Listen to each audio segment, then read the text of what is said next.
Bien, Pascal. Bonjour, bonjour à tous. Bonjour Pascal. Est-ce que tu m'entends Pascal? Ouais, je t'entends très bien. Très bien. Bon, 15h00, on se lance. Allez, c'est parti. On est parti. C'est parti. Bon, alors vous êtes très nombreux, plusieurs centaines. On est très fiers. Merci beaucoup de nous rejoindre. Alors, je m'appelle Xavier Chanard. Je travaille avec Pascal, qui est avec moi, Stéphane Morin, Frédéric Liver, Joël Taïeb, toute l'équipe d'Atit Consulting, c'est-à-dire Chloé, Alice, Alexis, Florian, Yousra, Alain, Stéphane et Philippe Lesage. Alors, à titre consulting, qui sommes-nous? On est un cabinet de conseil en formation dans les métiers de la prévention santé et du management. Ce qu'il y a une chose à retenir, c'est que notre credo est d'accompagner les athlètes de niveau, en tout cas de s'inspirer de l'accompagnement des athlètes de haut niveau au service de l'entreprise. Alors, on va passer une petite heure ensemble. Et pendant cette petite heure, on va essayer de vous faire passer un bon moment parce qu'on est parti du principe qu'on n'allait pas vous faire la leçon. On est parti du principe qu'on vivait la crise exactement comme tout le monde. En revanche, dans notre métier, depuis 14 ans, on a assisté, on a accompagné nos clients dans des crises et on en a tiré une certaine expérience. Et c'est ça qu'on va essayer de vous présenter à travers la place des émotions dans notre quotidien en ce moment. On se lance, Pascal? Allez, c'est parti. Alors, on va commencer avec toi, parce que tu es quelqu'un qui a plusieurs casquettes, un parcours très riche. Il y a le sportif, l'athlète à la longue carrière, capitaine de l'équipe de France, avec un palmarès important. Il y a aussi l'homme qui a écrit une autobiographie, qui a parlé de lui de manière intime. Et puis, il y a aujourd'hui le businessman, si j'ose dire, le capitaine de club. Alors, j'ai envie de te poser une question très simple pour commencer, Pascal. Aujourd'hui, pour nous parler de toi, qu'est-ce qui te passionne en période de confinement? Qu'est-ce qui me passionne aujourd'hui, moi, je dirais, de pouvoir m'occuper de mes enfants, hein, parce que quelque part, c'est pas nouveau pour moi, mais en tout cas, de le faire à plein temps comme ça, 24 heures sur 24, c'est nouveau, comme la plupart d'entre nous, je pense. Surtout que moi, avec mes métiers, bah, je suis pas souvent à la maison, je travaille beaucoup et donc j'ai peu d'espace en général de présence et de pouvoir m'occuper de mes enfants. Donc, on va dire que là, pour moi, je le prends plutôt comme une passion parce que je découvre des choses avec mes fils que j'ai pas le temps de découvrir d'habitude. Bien. Alors, on va revenir sur cette crise en 4 photos qui vont apparaître dans un instant. Alors, on va partir du petit virus invisible qui normalement devrait apparaître, je l'espère, très vite. Ce petit virus, il s'est répandu sur toute la planète. Et puis, on a eu des mesures pour nous protéger qui ont entraîné le confinement. Et donc, l'idée, ça va être de s'inviter quelque part chez toi, j'ose pas dire chez moi, chez tous les Français à travers ces webcams. Et puis, on va aller poser la question, bah, comment ça se passe? Qu'est-ce que ça change pour toi et ceux qui t'entourent? Moi, c'est ce qui vient d'apparaître à mon écran. Donc, je te propose une première image et de me donner ton avis. Alors, le confinement, qu'est-ce que ça change pour ce monsieur? Ça change pour moi de beaucoup de choses parce que je suis de nature hyper actif. Où, comme tu l'as dit en préambule, j'ai plusieurs casquettes dans mes métiers, hein. Je suis directeur du centre de formation, je suis entraîneur de l'équipe de France Moins de 18, je suis aussi cofondateur de la société Atid. Donc voilà on va dire les activités qui sont principales pour moi. Donc beaucoup d'hyperactivité d'habitude et peu de sédentarité. Comme je le disais tout à l'heure, c'est très rare quand je reste chez moi. Oui, effectivement, cette image, pour moi, elle résonne comme quelqu'un qui n'a pas l'habitude de vivre ce genre de situation et qui est complètement en décompression ou en dépression plutôt par rapport à la gestion de ses enfants et de finalement sa famille. Alors, je t'en propose une autre. Ouais, on peut être débordé. Alors ça, c'est le confinement pour moi là-dessus, il a pas changé parce que voilà, je suis beaucoup occupé, mais en attendant, j'assume les charges de la maison régulièrement puisque j'élève mes trois fils seuls parce que malheureusement, je ne vis pas avec ma compagne, mais en tout cas, j'ai pour habitude aussi d'assurer ces charges et pour moi, ça change pas grand-chose si ce n'est que bah voilà, je forme, on va dire, un peu plus mes garçons aussi à ces tâches ménagères qui ne sont pas faites que pour les femmes. Bien au contraire, je crois que le partage de ce genre de charges bah, assouplit un peu le comportement qu'on peut avoir à la maison. Et puis, on vit tous confinés au même endroit. Donc, je pense que c'est normal aussi de pouvoir former mes petits gars à ce genre de travaux, entre guillemets, parce que finalement, tout le monde doit y mettre du sien pour que la maison dans laquelle on vit 24 heures sur 24 soit propre et qu'elle soit agréable à vivre. Et tu changes de tenue quand tu travailles dans la maison? Bah, je change surtout de tête, hein, parce que moi, j'ai pas de cheveux longs ni de barbe, mais en tout cas, non, j'ai pas cette tenue, mais voilà, on va dire que parfois, ça m'arrive de faire le ménage en petite tenue légère, voilà, quand il fait beau. Eh bien, je te propose une troisième photo.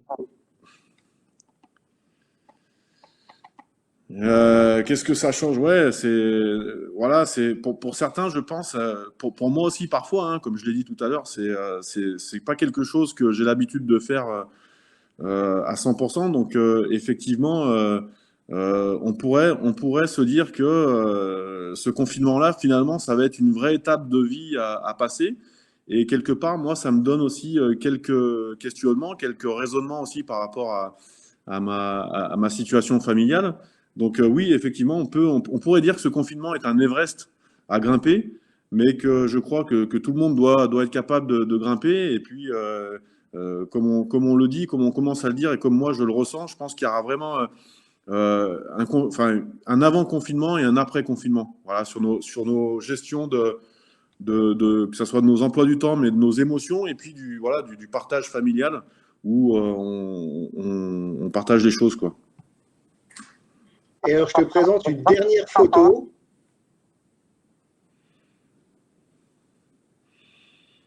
Ouais, ouais, non, moi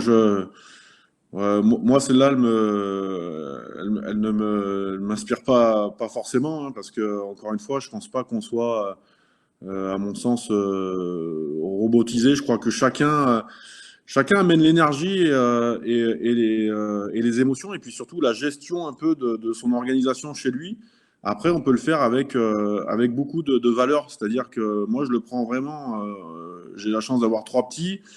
Je partage. Je suis dans une forme d'héritage aussi de mes valeurs que j'essaye de leur inculquer un petit peu plus en ce moment parce qu'on est à 100% du temps ensemble. Donc moi, non, j'ai pas ce ressenti de devenir un robot ou en tout cas être dans un monde un peu parallèle, extraordinaire. Je crois que plutôt je me sers de cette situation voilà, pour simplement continuer à inculquer ce que j'aime dans la vie à mes enfants, même si aujourd'hui on est cloisonné entre quatre murs. Voilà, j'en profite quand même. Alors, je te propose de prendre quelques éléments pour introduire la notion d'émotion. Alors, on a longtemps considéré les émotions comme obstacles au travail de la raison. Les émotions, c'est pour les faibles. Alors, est-ce qu'un athlète de haut niveau, par exemple, ça pleure? Bien sûr que ça pleure. Ça peut pleurer de joie, ça peut pleurer de tristesse, ça peut pleurer voilà, les émotions, au contraire, moi je pense pas que ça soit une faiblesse. Au contraire, c'est quelque chose que l'athlète doit contrôler, hein, ça fait partie de sa formation. On sait que par exemple, certaines émotions vont nous créer du stress. Et là, après, toute la formation de l'athlète est de pouvoir contrôler ses émotions pour en faire plutôt des émotions qui vont être positives et nous amener beaucoup voilà, d'autodétermination dans la compétition ou dans les entraînements, plutôt que du stress ou alors de mauvaises émotions qui pourraient nous faire perdre nos moyens. Donc pour moi, les émotions pour un athlète, c'est pas du tout quelque chose de faible. Voilà. Si tu contrôles tes émotions, au contraire, ça peut devenir une force. Alors, on a vu, grâce aux neurosciences et l'imagerie cérébrale, on sait aujourd'hui que l'être humain n'est pas un décideur rationnel. Tu partages ça?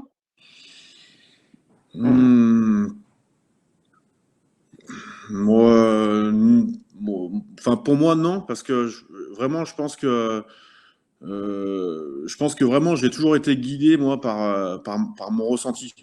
Finalement, je suis quelqu'un qui a été guidé par ses sensations, par ses émotions, par le moment, l'instant T. Donc, moi, en tout cas, je me reconnais pas là-dedans parce que j'ai vraiment fait une carrière qui a été presque du début à la fin faite d'émotions et c'est celles-ci qui m'ont guidé, en tout cas, tout au long de ma carrière en faisant des bons choix parfois, mais aussi parfois des choix qui ont été moins justes. Donc, moi, je me reconnais, enfin, en tout cas, elle me parle pas, cette phrase.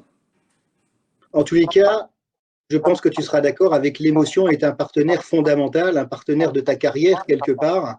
Ça, Alors on parle, bien sûr, vas-y, je t'en prie. ça fait partie de l'émotion. Finalement, c'est quelque chose qu'on a dans l'ADN pour le sportif et c'est quelque chose qu'on doit, que si on la comprend, si on se connaît, si on travaille dessus, si on arrive aussi à maîtriser ses émotions, c'est quelque chose qui va vous permettre d'être dans la performance. Pour moi, voilà, c'est un vrai critère aussi de performance, de pouvoir gérer ses émotions. Et souvent, ce qui fait la différence entre des très bons et des bons, c'est la capacité à gérer ses émotions justement dans des moments qu'on pourrait appeler clés ou dans ce qu'on appelle nous les momentum, c'est-à-dire dans des moments qui sont charnières où justement il faut que ces émotions, elles vous guident, mais de manière positive.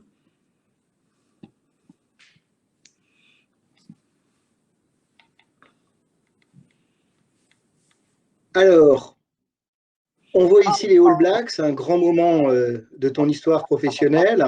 Est-ce que tu peux nous raconter quelques mots? Est-ce que tu t'es déjà senti menacé? Est-ce que cette photo est représentative pour toi de la menace?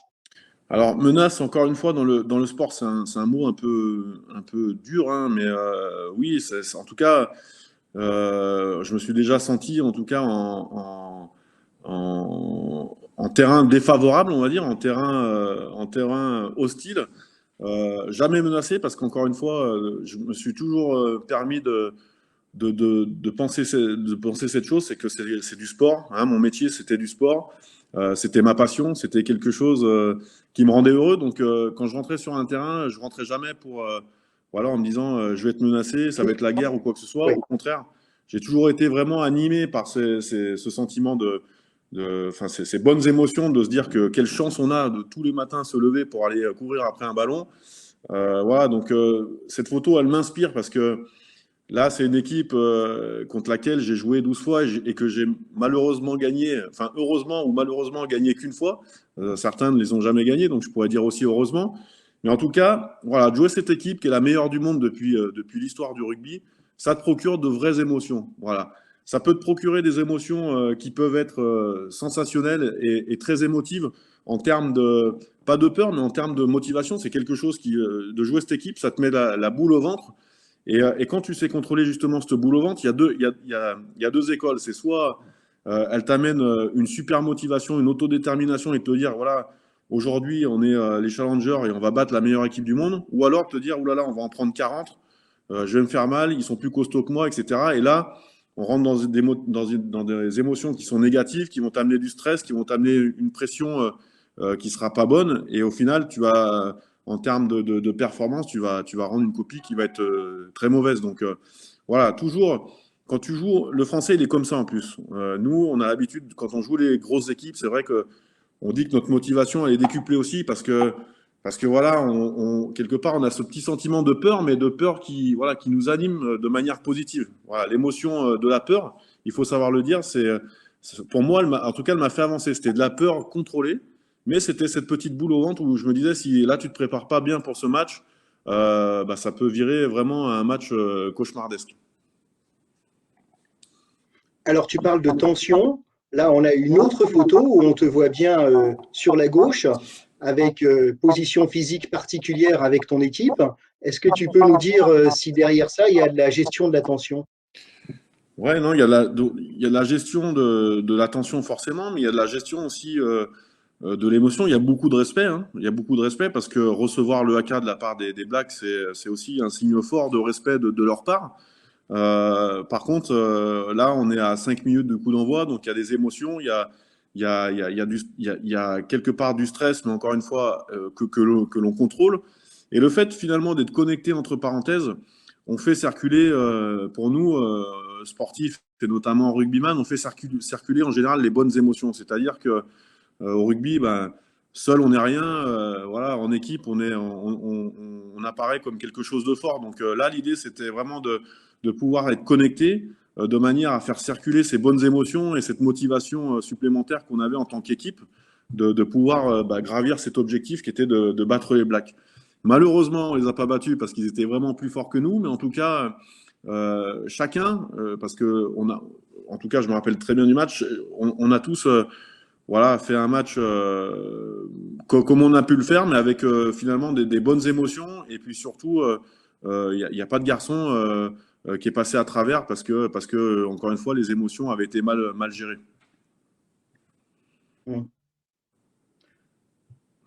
Alors, une émotion, c'est un mouvement qui sort vers l'extérieur. Donc, ça, c'est l'étymologie latine, ex sortir, le radical movere. Les émotions nous mettent en mouvement à l'intérieur comme à l'extérieur et nous rendent vivants. En gros, sans elles, on serait comme des plantes.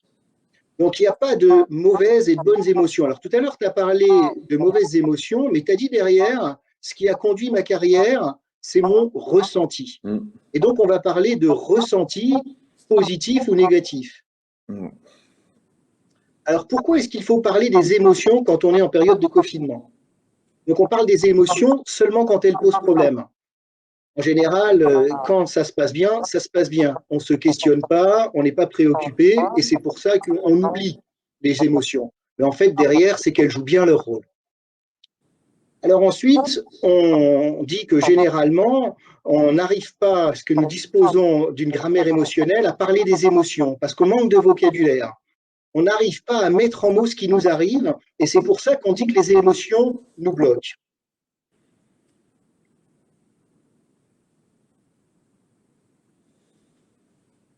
Alors, mon ordinateur est en train de charger. Est-ce que tu vois une image apparaître?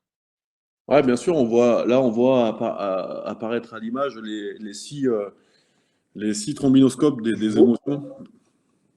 Voilà, alors écoute, en attendant qu'ils apparaissent sur mon écran, ce sont des masques du kabuki, théâtre japonais. Donc ça nous remonte au XVIe siècle. Et j'ai choisi ces masques parce que les émotions et les crispations du visage qui en témoignent n'ont pas bougé au fil des ans. Et je voudrais te poser la question, quel est le vocabulaire qui te vient à l'esprit pour parler du masque 1? Moi, je dirais plutôt la peur ou l'angoisse. Ok. Le numéro 2? La stupéfaction, quelque part, ou ouais, la surprise. Le numéro 3?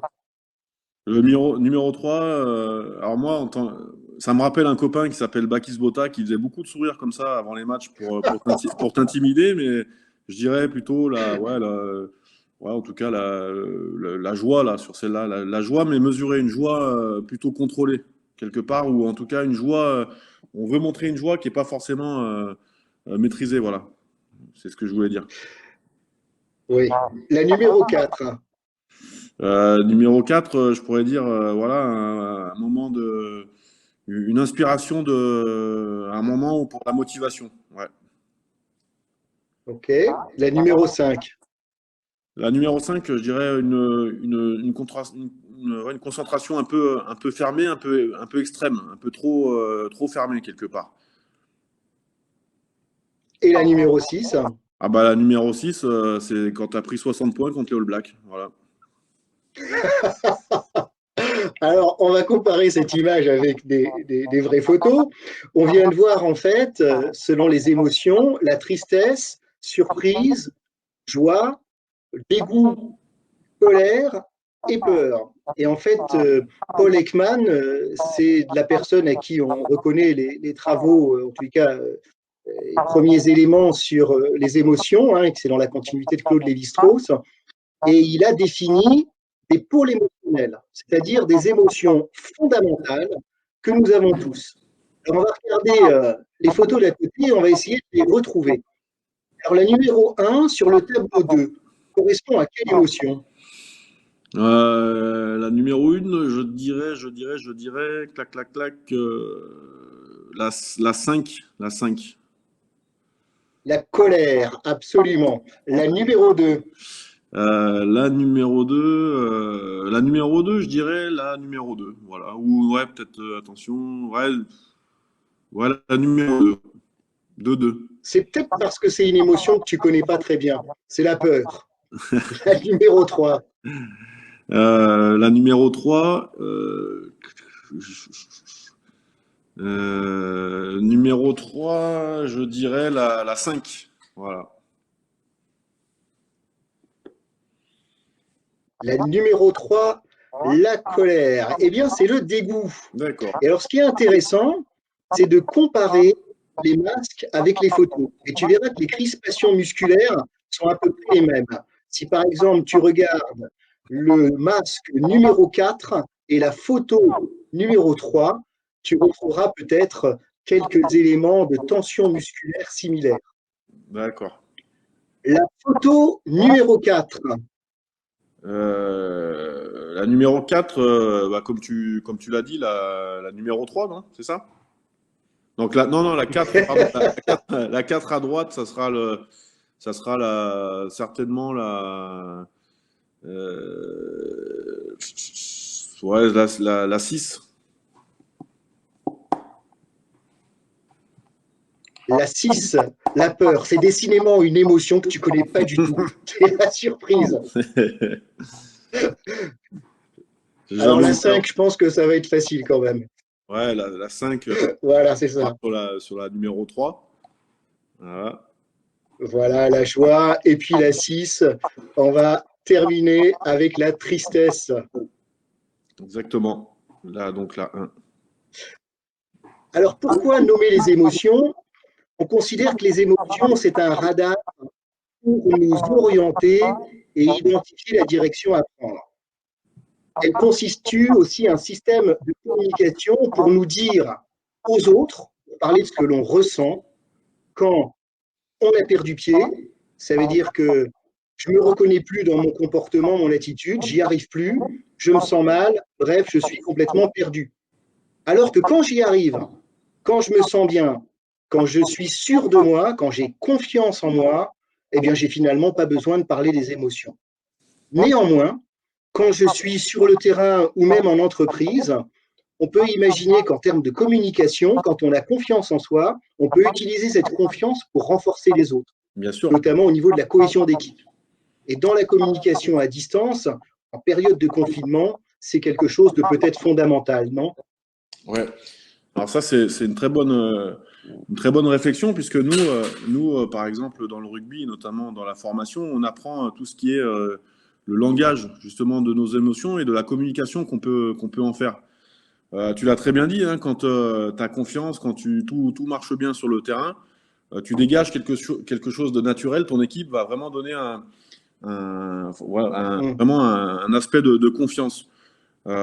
L'idée, nous, maintenant, qu'on a sur ce travail-là, c'est de le communiquer, en tout cas, de se le faire passer entre coéquipiers, mais aussi de faire comprendre à l'équipe adverse que là, ils sont tombés sur une équipe qui est en pleine confiance. Et donc, on travaille sur tous ces codes de communication qui sont non verbales, mais plutôt du body langage, où on va montrer par certains gestes à l'équipe d'en face qu'en fait, nous, l'équipe contre laquelle ils sont en train de jouer, elle est en confiance et tout va lui réussir. D'accord? Souvent, Oui. c'est ce qu'on appelle, nous, la bataille psychologique des équipes les unes contre les autres. Donc, c'est pas un joueur, c'est l'ensemble d'une équipe, voilà, qui va venir vraiment communiquer de manière positive après une bonne action, après un essai marqué, après un plaquage offensif, etc. Et du fait de ce body langage, les Anglais le font très bien. Notamment, ils narguent beaucoup. Quand ils marquent, ils tapent sur la tête des mecs pour vraiment encore voilà, les faire sortir de leur gond et de leurs émotions, hein, que le but étant de créer de mauvaises émotions chez l'adversaire. Aujourd'hui, c'est quelque chose sur lequel on travaille. On travaille dans les centres de formation ou dans les équipes professionnelles de manière à vraiment impacter l'adversaire. Donc forcément, là je reviens à la base, quand moi je vais marquer un essai, quand moi je vais mettre un plaquage positif, quelque part je vais inonder mes partenaires de confiance. C'est-à-dire que je vais montrer l'exemple, voilà, pour être très, très, très concret, mais aussi je vais amener un espace de confiance et ceux qui ne sont pas totalement rentrés dans la partie ou qui sont un petit peu en manque de confiance, là, à ce moment-là, avec cette communication, tu peux les emmener et leur donner de la confiance. Et après, voilà, les actions qui vont se passer, eux aussi pourront amener et pourront aussi développer des actions positives. Mais voilà, ce que je voulais dire, c'est que dans le sport, notamment, quand tu es, quand toi, tu es positif et que tu es en pleine confiance avec ton équipe, quelque part, l'équipe d'en face, elle vit des émotions qui ne sont pas du tout les mêmes. D'accord? Et donc maintenant, dans le sport de haut niveau, on travaille sur ces émotions positives qui vont finalement venir mettre des émotions qui sont très négatives et très stressantes à l'adversaire pour continuer cette bataille psychologique et gagner le match. Alors, on revient sur nos photos de tout à l'heure et on va essayer de les nourrir justement d'un autre vocabulaire pour essayer de montrer la richesse que l'on a dans la communication. Alors, ce père de famille, est-ce qu'il aurait été capable de dire, dans l'état de tension dans lequel il est, je suis agacé, je suis agité, je suis contrarié, je suis enragé, exaspéré, froissé, frustré, furieux, impatient, irrité. Et on se rend compte qu'à partir du moment où on va aller sur ce vocabulaire, ça va peut-être ouvrir d'autres perspectives à la tension émotionnelle qu'il ressent. Alors, ce monsieur là derrière qui est avec son aspirateur, il pourrait dire je me sens accablé, je me sens affecté, affligé, peut-être chagriné, déçu, déprimé. Ah, j'aime beaucoup désappointé, désespéré peut-être, désorienté, je me sens mélancolique. Alors évidemment, il y a des mots, on se rend compte tout de suite, qui sont plus ou moins accessibles, néanmoins, ils enrichissent notre vocabulaire. Je me sens nostalgique, vulnérable en ce moment, dans cette période de confinement. Notre grimpeur, qui a certainement besoin de faire du sport à la maison parce qu'il n'a plus la possibilité de sortir de chez lui, on peut aussi imaginer qu'il pourrait dire ah ben, je suis très à l'aise de grimper mon Everest dans ma cuisine, je suis content, enchanté de faire un peu de sport, enthousiaste à l'idée de monter sur mon évier, je suis super excité, heureux, optimiste, passionné, ravi, réjoui, satisfait. Et franchement, je suis soulagé parce que ça fait 15 jours que je n'ai pas fait de sport. Et le simple fait de mettre mon baudrier et toutes mes dégaines, de sentir le poids autour de moi, ça me fait sacrément du bien. Alors, on reprend nos robots qui sont a priori dans la peur de l'extérieur. Ils pourraient dire je me sens angoissé, anxieux, craintif, carrément effrayé, mais en même temps, je me sens incertain, inquiet, méfiant, paniqué, perplexe, préoccupé par ce qui se passe, soucieux, vraiment terrifié ou encore terrorisé. J'aime beaucoup je me sens tourmenté par ce qui se passe. As-tu déjà donc on est sur les émotions en confinement, hein, donc on connaît pas tous forcément. As-tu déjà vécu des situations de confinement avant celle du coronavirus? Donc comme tu l'as dit Xavier en préambule tout à l'heure, on n'a jamais vécu ça, personne. C'est quelque chose de nouveau pour nous, hein, une situation qui est exceptionnelle que j'espère qu'on ne revivra jamais, mais en tout cas, voilà, c'est une situation qui est voilà et qui nous procure des émotions qu'on n'avait pas forcément eues avant. Par contre, en revanche, moi, j'ai vécu des situations de confinement, alors peut-être moins radicales, mais de confinement de groupe où, bah, par exemple, pour une Coupe du Monde ou une tournée en Nouvelle-Zélande à l'autre bout du monde, bah, tu vas être pendant un mois, 2 mois, 3 mois, toujours avec les 30 mêmes personnes, toujours confiné au même endroit, donc hôtel, terrain. Et donc, au final, où même si tu peux sortir, tu vois beaucoup moins de monde, tu vois tu vois toujours les mêmes personnes du staff et surtout les mêmes personnes en tant que joueur. Et donc, forcément, bah, voilà, ça amène aussi des conflits parce que souvent, les joueurs qui sont avec toi, bah, il n'y a pas forcément que des joueurs avec qui tu partages les mêmes sensations. et les mêmes valeurs. Donc parfois, ça arrive que ces périodes de confinement, en tout cas de groupe, ou on pourrait dire de préparation d'événements forts, comme la Coupe du Monde, ça nous amène des moments de tension, parce qu'aussi il y a de la concurrence. Donc voilà, moi, en toute humilité, si j'avais vraiment un parallèle à faire avec cette période de confinement, ça serait plutôt les préparations très longues de groupes Coupe du Monde, où pendant 4 mois, on va vivre avec les mêmes personnes, on va devoir tous les matins déjeuner en face des mêmes têtes. Ouais. Et encore, je le dis et je le répète, pas forcément des têtes on apprécie souvent, hein, ça peut arriver. C'est comme dans le monde de l'entreprise, on n'est pas copain avec tout le monde. Donc voilà, ça serait plutôt moi, si j'avais une expérience à peut-être discuter aujourd'hui, ça serait vraiment sur ces préparations de Coupe du Monde qui sont très longues et qui parfois nous irritent un petit peu mentalement parce que voilà, quand on vit, et on dort, on s'entraîne, on joue, on pleure, on rit avec les mêmes personnes, bah, parfois c'est un peu délicat. Alors, je pense qu'on a un petit problème avec la connexion de Xavier. Donc voilà, je vais essayer de prendre son relais en tant que journaliste, hein, très bon journaliste que j'ai pu être pendant ma carrière. Enfin, en tout cas, j'en ai eu des bons en face de moi dans ma carrière, donc je vais prendre le relais. Qu'est-ce qui change aujourd'hui? Donc voilà, je l'ai dit, hein, moi, enfin, en toute humilité, on vit des émotions qu'on n'avait pas forcément connues. Voilà, moi, je ressens parfois ces mêmes émotions qu'on peut avoir en Coupe du Monde, notamment où, quelque part, bah, voilà, l'hyperactivité qu'on peut avoir aussi quand on est en club, à voir du monde, à se déplacer, à être pas forcément avec les mêmes personnes, bah, ça manque. Comme je le redis, quand on est toujours avec le même groupe, avec les mêmes coachs, avec le même staff, Oui. moi voilà, je me rappelle, c'était difficile. Aujourd'hui, c'est un peu la même chose, sauf que là, on le vit en milieu familial, donc on est quand même avec des personnes qu'on aime, et je crois que c'est là où ça fait toute la différence. Donc, mais en tout cas, je ressens des émotions voilà, qui me rappellent en tout cas ces Coupes du Monde. Tu nous entends, Xavier? Oui, ça y est, je suis revenu. Ah, Alors, et je te remercie d'avoir rempli, peut-être répété un peu les choses. des problèmes de connexion avec Xavier. Euh, donc la slide, comme vous la voyez, qu'est-ce que ça peut nous déclencher comme émotion, cette situation particulière? La perte, forcément, c'est la perte de personnes qu'on connaît, voilà, qui sont aussi peut-être, en tout cas, pris par le virus et puis par cette maladie. L'obstacle, l'injustice, la menace, hein, comme on l'a dit tout à l'heure. L'inconnu, qui est peut-être l'émotion qui nous angoisse le plus et qui serait peut-être la moins positive. Les substances ou personnes nuisibles, le danger immédiat, c'est-à-dire que quand tu dois sortir faire tes courses, ben, effectivement, tu te mets en danger parce que t'es pas à l'abri que l'ennemi invisible soit aussi que tu puisses attraper. Et puis l'imprévu. Voilà, l'imprévu. Nous, les sportifs, je reviens sur ce mot-là.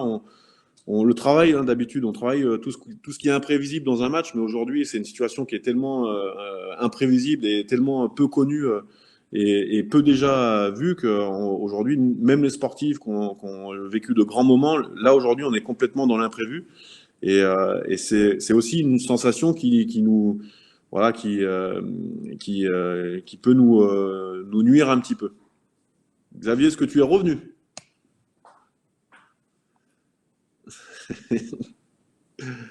Ton micro, Xavier, il faut que tu branches ton micro.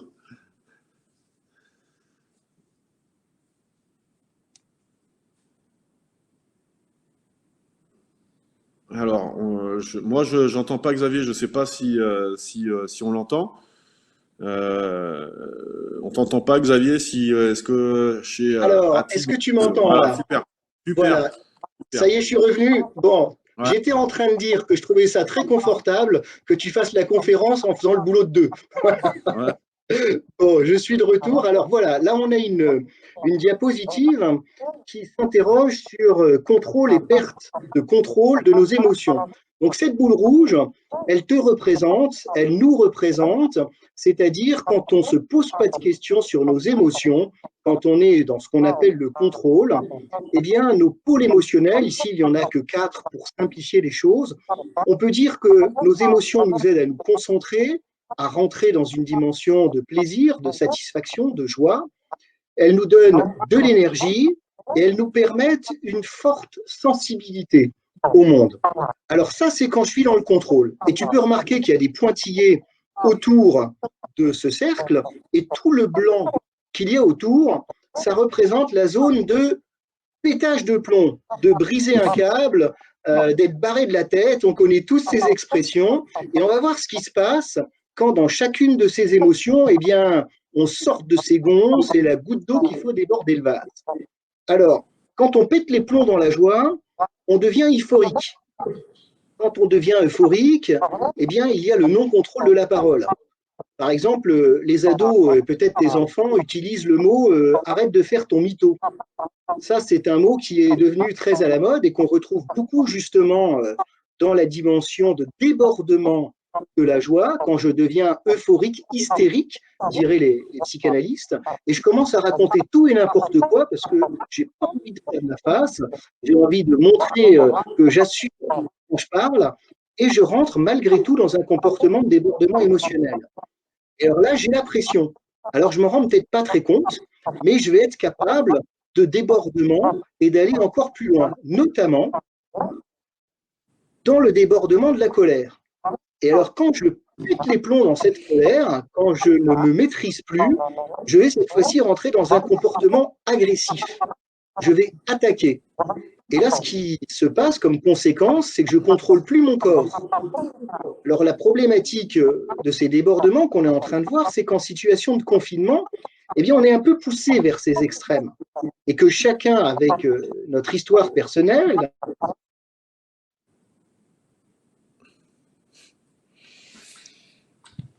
Donc, je vais prendre le relais une nouvelle fois, puisque je pense que Xavier a des vrais problèmes de connexion. Tu nous entends, Xavier? Non. Donc, si avec les collègues de chez Atid, on peut vérifier le problème que Xavier a sur la connexion, ça serait top. Donc voilà. Je vais reprendre le relais puisque on est tous ensemble, et je suis seul aux commandes. Voilà, donc voilà, vous avez bien compris que voilà la boule émotionnelle, c'est moi, je pourrais vous la transposer en vous disant que c'est celle qu'on a régulièrement dans le ventre dans le sport de haut niveau. Alors c'est celle qui nous procure de la joie, qui va nous procurer de la colère, qui va nous procurer de la tristesse et aussi de la peur. Hein. Je vous parlais un petit peu notamment de cette sensation de peur que l'on avait avant les matchs contre les Blacks. Et donc forcément, bah, comme le dit Xavier, effectivement, si cette petite boule, on ne la contrôle pas, derrière, il y a forcément des émotions qui vont traverser, qui vont impacter sur notre ressource et puis sur notre performance. Qui va donner lieu à une contre-performance ou en tout cas un mauvais match ou de mauvais entraînements. Donc voilà, j'espère que la connexion va revenir parce que j'aimerais bien avoir la main sur la suite de la diapositive, de la diapo.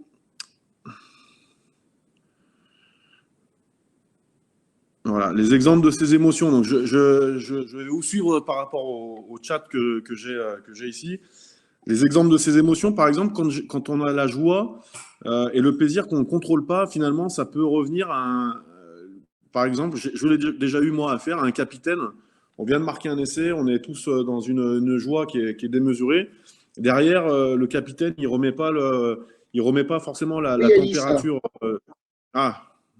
Ça y est, on m'entend? Ah, je suis de retour. On m'entend très bien. Très bien. Donc alors, Xavier, on était en train de reprendre les 4 points hein, qui sont nos contrôles d'émotion, et j'étais en train de parler de la joie qui quand elle n'est pas mesurée, elle peut être euphorique et mal contrôlée. Et je prenais l'exemple d'un capitaine que j'ai eu une fois où on marque un bel essai. Je me rappelle, on passe devant au score contre une grosse équipe. Et derrière, voilà, il n'a pas réussi à refaire descendre ses émotions et au centre du terrain avant de reprendre l'action d'après. Il est sorti complètement du cadre et il nous a dit, il nous a communiqué des choses où on s'est tous regardés, on s'est dit, mais en fait, il n'est pas avec nous, quoi. Donc Il n'est pas là, je avec nous. reconnais bien. Ouais. Voilà, la joie n'a pas été contrôlée. Derrière, il y a eu une euphorie de paroles qui étaient complètement embrouillées et du coup, il a perdu quelque part ses 14 partenaires sur sa prise de parole. Il a perdu ses 14 partenaires sur sa prise de parole. Ça, c'est très, très sur justement comment je me relie aux autres en période. Ah, est-ce que tu m'entends, Jo? Ouais, je vous ai perdu. Alors, je ne sais pas si vous m'entendez. Voilà. On t'entend. C'est bien compliqué pour moi. Ah, Pascal, je te retrouve. Ouais. Je te retrouve. Non, je ne te retrouve pas. Nous, c'est mon diaporama. Voilà. Ok. C'est que. Est-ce que je retrouve Pascal? Voilà. J'entends rien. Quel est là des paroles qui passent à droite à gauche? Alors j'essaye de me raccrocher à ce que j'entends. Voilà, ça se remet en place. Est-ce que tu m'entends, Pascal? Ouais, on t'entend. Tu peux enchaîner sur la colère. Voilà. Pascal, est-ce que tu m'entends là, Pascal? Très bien, très bien. Très bien. Alors, écoute, je vais me lancer parce que je ne t'entends pas bien en retour. Fais-moi un signe de la main si tu m'entends, comme ça on verra. Ce qui est important à retenir de cette diapositive, c'est que quand on est confiné à la maison, c'est bien sûr avec les illustrations que tu as apportées, un petit peu la finalité de ce qu'on vit tous en ce moment, c'est de partir du principe qu'on va tous avoir des possibilités de débordement émotionnel et que quand on est dans la joie et qu'on déborde, ben, ça ne se voit pas forcément de but en blanc par ceux qui nous entourent parce qu'on a l'impression qu'on est bien dans ses baskets. Et comme Pascal, tu l'as illustré, on peut se rendre compte qu'après coup, la personne, eh bien, elle n'est pas avec nous. Quand on est dans l'agressivité, ben, ça se voit tout de suite et très vite parce que je claque la porte, je pousse un coup de gueule. Quand je suis dans un débordement émotionnel de tristesse, ça, c'est quelque chose d'intéressant à repérer parce que ça ne se voit pas forcément. Ça se traduit par le repli sur soi.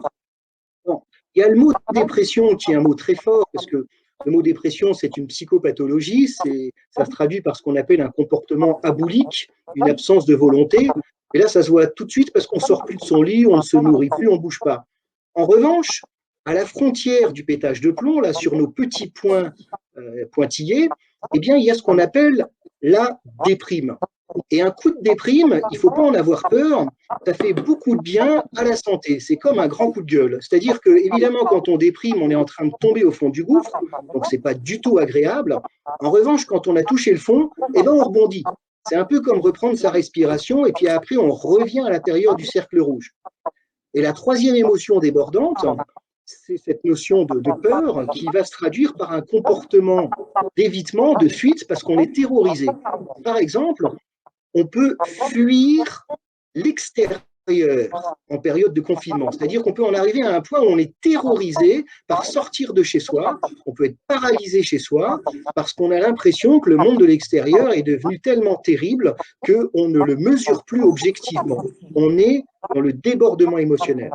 Alors cette diapositive, elle est intéressante parce que quelque part, on observe autour de nous en situation de confinement des comportements. Il y a soi-même, il y a les autres, et puis qui on partage à distance. Et puis on peut comme ça dire, toi, quelque part, la frontière, elle est où? Est-ce que tu tiens bon? Est-ce que tu passes dans la non-maîtrise des émotions? Ou est-ce que tu arrives finalement à rester dans ton cercle rouge?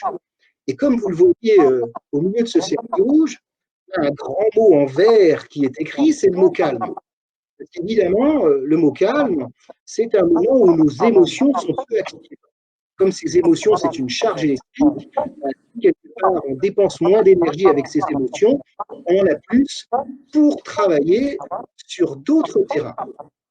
Alors, ces autres terrains, et je vais te laisser la main dans un deuxième temps, Pascal, on parle du fonctionnement de l'individu avec trois facteurs qui sont en interaction constante, la tête, le cœur et le corps. Alors, le cœur, c'est bien évidemment une image pour parler des émotions. Et là, vous voyez les trois batteries de Hatid qui nous sont très chères, parce que dans toutes nos interventions, on s'interroge toujours sur l'énergie, qu'on soit à la maison, en entreprise, sur le terrain, on se pose toujours la question finalement, est-ce qu'au niveau de mon mental, je suis chargé à bloc ou est-ce qu'au contraire, je suis en déconcentration, j'ai du mal à dire un mot après l'autre? Est-ce qu'au niveau de mes émotions, bah, je suis dans la confiance? Et est-ce qu'au niveau de mon corps, je suis dans une bonne dynamique? Je suis au top de ma forme, comme on dit. Donc, je te pose la question un peu, Pascal, à toi personnellement dans cette période de confinement et aussi à travers toutes tes expériences et tes histoires. L'état de tes batteries aujourd'hui, t'en es où? Alors l'état de mes batteries aujourd'hui, c'est pas les mêmes que d'habitude, hein.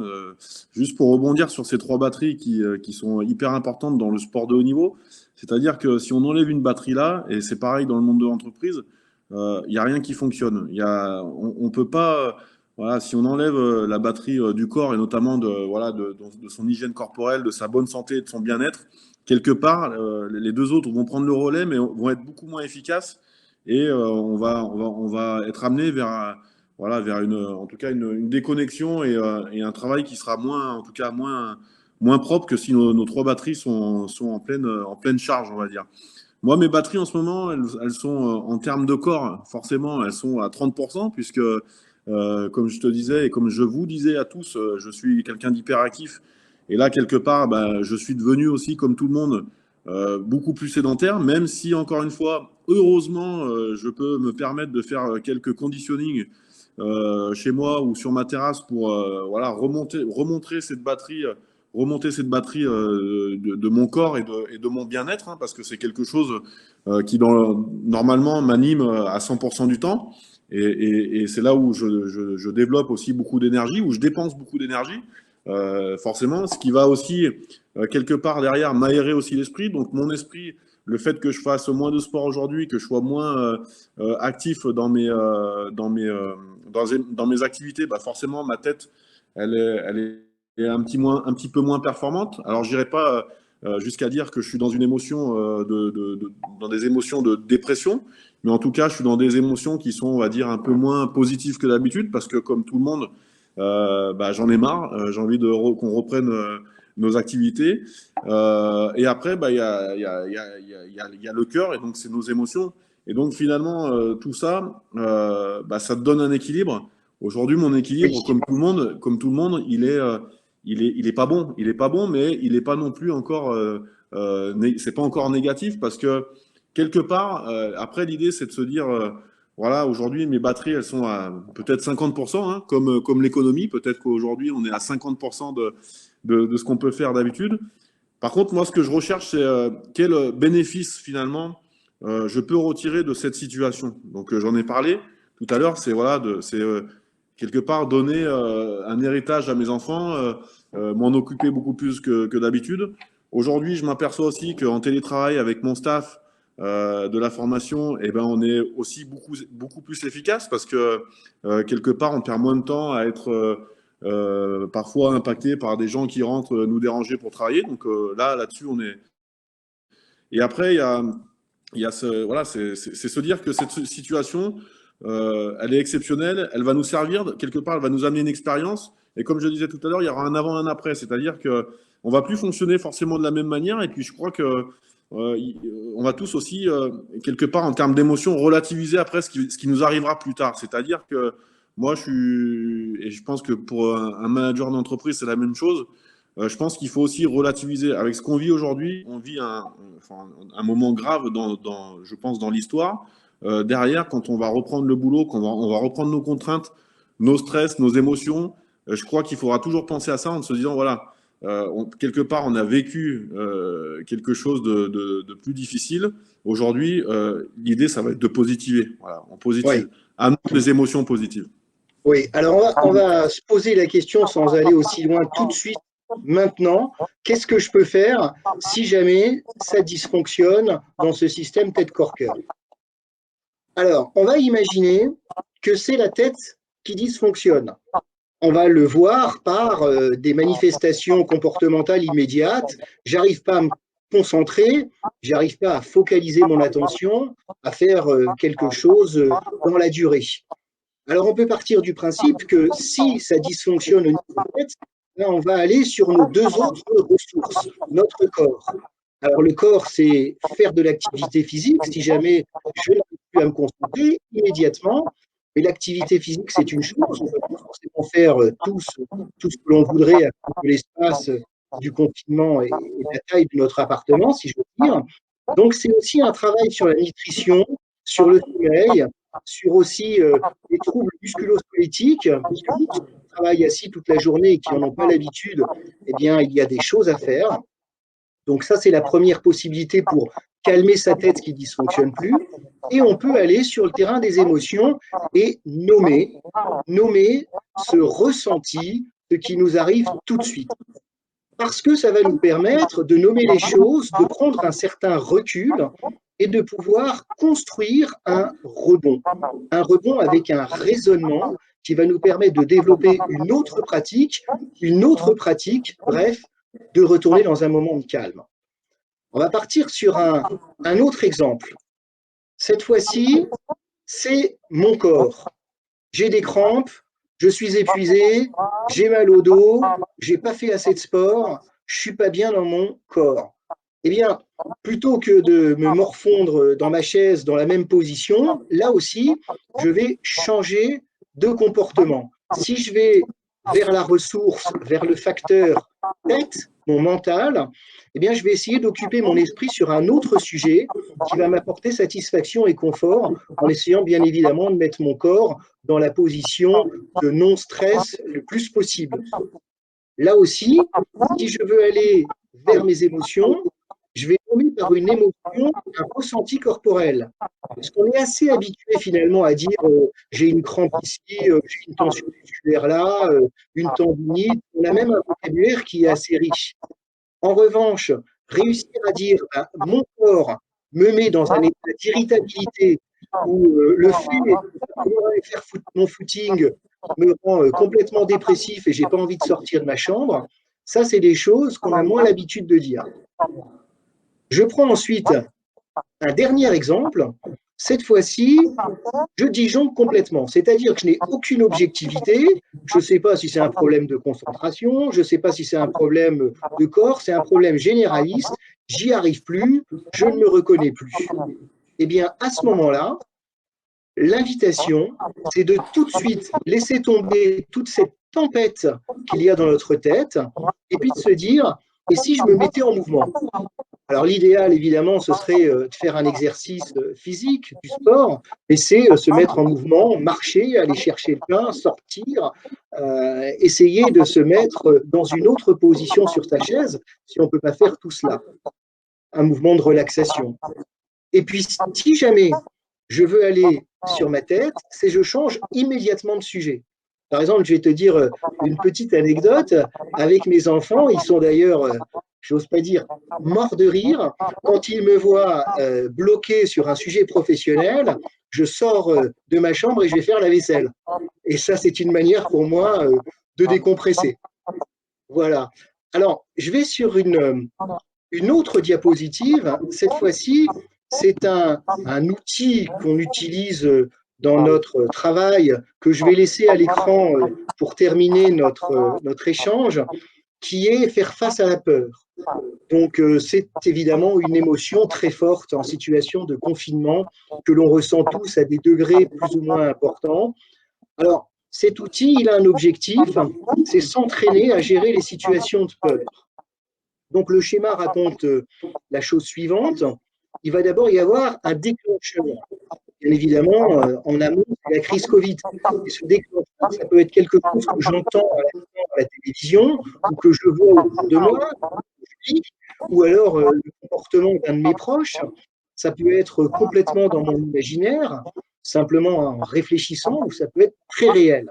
Donc là, clairement, j'ai une émotion qui va jaillir, qui va monter, la peur. Et en plus, je sais que cette peur, elle va entraîner un comportement de repli, que je ne vais plus avoir envie de participer aux conversations, que je ne vais plus avoir envie d'échanger, que je vais peut-être rester confiné dans le confinement. Et à ce moment-là, pour pouvoir me sortir de cette situation, il y a ce vocabulaire pour pouvoir nommer la peur autrement. Parce que dire j'ai peur, ça ne suffit pas. C'est qu'est-ce qui m'arrive? Ah ben là, je me rends compte que je suis bloqué dans mon corps, dans mes paroles. me rends compte que je ne veux pas sortir de ma tanière, etc. Et à partir de là, je vais aller chercher mes ressources, tête, corps, cœur. C'est comme si je pouvais dresser une liste par écrit de quand je suis dans cette situation de blocage, qu'est-ce que j'ai prévu de faire dans mon corps, dans ma maison. Est-ce que j'ai monté le vélo électrique? Est-ce que j'ai un, un endroit où je fais du sport pour moi-même ou au contraire, est-ce que je vais faire la vaisselle? Chacun trouvera ses propres moyens, au même titre qu'au niveau de mon mental. Est-ce que j'ai un bon bouquin pour me couper du monde, une série télévisée, un jeu vidéo, que sais-je? Quelque chose qui me permet de sortir de là. Donc, après avoir dit tout ça, on a vu au cours de cet échange que la peur, c'était pas trop ta tasse de thé. Mais est-ce que peut-être autour de toi, Pascal, tu constates des situations de peur qui sont complètement exceptionnelles et liées à notre contexte de confinement? Est-ce que tu as une dernière chose à dire à ces personnes après tout ce qu'on s'est dit? Non, non, bah, bien sûr. Après, quand on doit sortir pour aller à l'essentiel, notamment pour l'alimentaire, on peut s'apercevoir qu'il y a une vraie ambiance Oui, d'interrogation et de peur, hein, qui est autour de nous, hein, aussi. On n'arrive pas encore parfois à s'imaginer. Enfin, moi, des fois, je me dis, mais c'est pas vrai, enfin, on n'est pas dans la réalité, mais si. Donc, voilà, il y a beaucoup de questions qui se posent. Voilà, on sent vraiment que les gens sont, voilà, dans un questionnement permanent. Quand est-ce qu'on va sortir de cette situation? Voilà, il y a un gros aspect, voilà, d'interrogation qui est autour de moi, que ce soit dans ma résidence ou quand je sors à l'extérieur.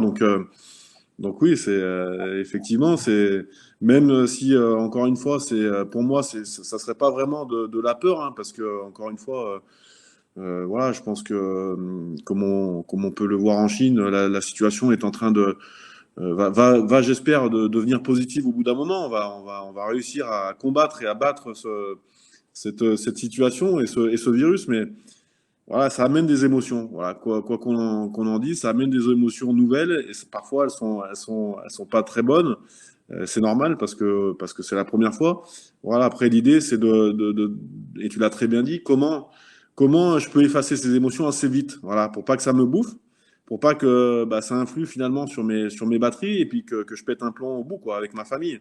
Donc finalement c'est voilà, j'ai envie de dire à chacun de trouver vraiment les ressources et les moyens avec lesquels on va pouvoir maîtriser ces émotions qui sont pas bonnes aujourd'hui, et pourquoi ne pas les faire, en tout cas, devenir plutôt positives dans les 15 jours qui nous restent peut-être de confinement, en se disant, voilà, c'est comme ça, là aujourd'hui, je dois passer un mois, 24 heures sur 24 avec ma famille, et ben, je vais en profiter. Je vais en profiter, et puis je vais respecter les consignes, et je suis persuadé que voilà, je vais découvrir quelque chose chez mes garçons, dans leur état d'esprit, je vais leur apprendre des choses. Voilà, il faut essayer de vraiment combattre ces émotions et, en tout cas trouver les moyens de vous faire du bien dans ce moment-là, parce que il y a que ça qui nous fera tenir vraiment le, la dragée haute, on va dire. Voilà. ok. Alors, pour terminer, j'ai une dernière diapositive que je voudrais montrer. Je n'ai pas pu m'empêcher de mettre cette photo tout à fait spectaculaire parce que derrière nos webcams, on ne voit pas très bien qui on est pour montrer l'athlète que tu es. Donc, j'ose pas dire un géant. En tous les Et cas, là, vas-y, vas-y. ce qui est intéressant, Xavier, c'est que là, vous pouvez voir sur la face des deux personnages deux émotions, hein, d'accord? Donc vous avez l'émotion avec Xavier de la peur, hein, parce que j'entoure Xavier avec mes bras. Et de mon côté, voilà, la joie de pouvoir entourer Xavier. Donc voilà, encore une Un fois, homme deux serein. émotions sont complètement différentes avec deux individus différents dans la même situation. Voilà. Un homme serein. En tous les cas, un grand, grand, grand merci à tous pour ce premier jeudi avec Atid. Il va y en avoir de nombreux. On a décidé de prendre un rendez-vous avec vous le jeudi à 15 heures avec des personnalités exceptionnelles comme Pascal qui a bien voulu ouvrir le bal en toute confiance avec son camarade Xavier. La semaine prochaine, on accueillera Jean-Michel Fauvergue, patron du RAID, ex-patron du RAID, qui aura certainement plein de choses à nous raconter aussi par rapport à la situation de confinement et au-delà. Je vous remercie encore pour votre attention. Pascal, un mot de la fin? Non, bah, merci, merci de nous avoir écoutés. Encore une fois, désolé pour les problèmes de connexion, mais encore, voilà, on est dans une situation exceptionnelle, donc on doit aussi travailler aussi l'imprévisible. Donc, je pense qu'on s'en est bien sorti quand même. Donc, en tout cas, merci à tous d'avoir participé. C'est très sympa. Je crois que ça nous occupe. On apprend des choses. Merci Xavier. J'ai appris beaucoup de choses avec ta présentation. Donc, en tout cas, j'ai pas perdu mon temps. Et je sais que je vais gérer mes émotions de manière différente avec les clés et les outils que tu m'as donnés aujourd'hui. Allez, ciao Pascal. Merci. Salut, salut à tous.